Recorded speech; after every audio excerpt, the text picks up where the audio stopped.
The next training concept is found in their workbook under the subtitle of Substitution versus Suppression and is related to an unfolding learning mechanism emerging in your pre-toddler's brain.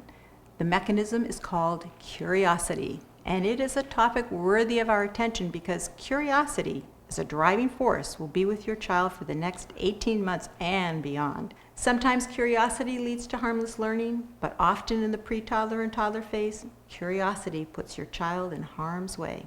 This is an important concept to follow, so let's summarize the major points of this particular drive. What do you need to know as a mom and dad? Well, first, God placed within mankind a natural sense of curiosity. This function of the brain kicks in right around the time your little one begins to walk. Now, talk about perfect timing and being fearfully and wonderfully made. Try to think of this from a pre-toddler's perspective. Everything in their unfolding world is new, exciting, and worthy of at least a minimal glance. It is the newness of a sound or function of an object that provokes interest. It might be watching a cord get plugged into an outlet, or seeing the colorful magazines on the coffee table, or seeing the dog lap water from his bowl, or drawers and cabinets open and close. Pretty standard stuff for us, but for a pre-toddler, these are all adventures worthy of their attention.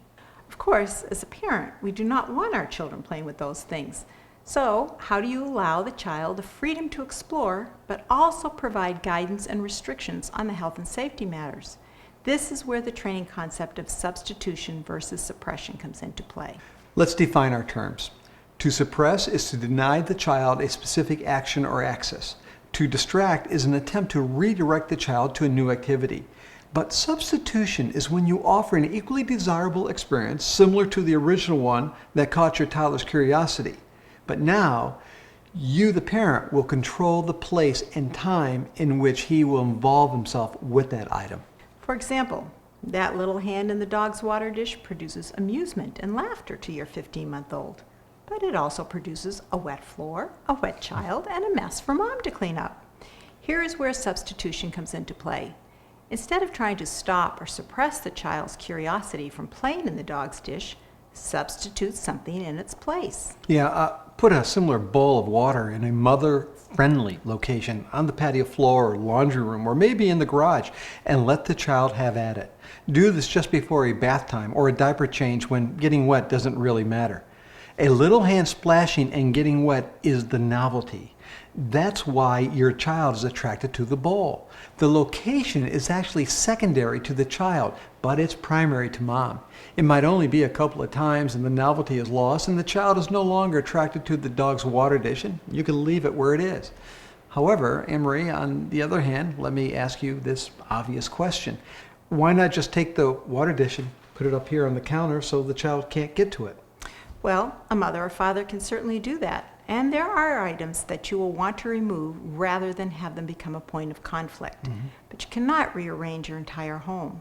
While there will be some items you should put up, there will be other items you will need to train your child not to touch. One of our children was fascinated with the lower kitchen cabinet and the drawers.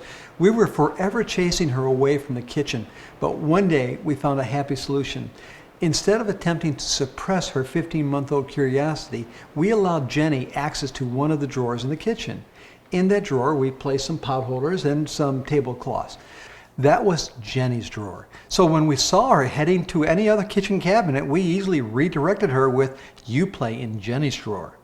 And she did every time. How long did this last? Well, I guess off and on about a week or two. The novelty wore off and the curiosity was satisfied and she lost interest in the kitchen. Listen, as a parent, you cannot remove curiosity nor suppress novelty, but you can redirect both.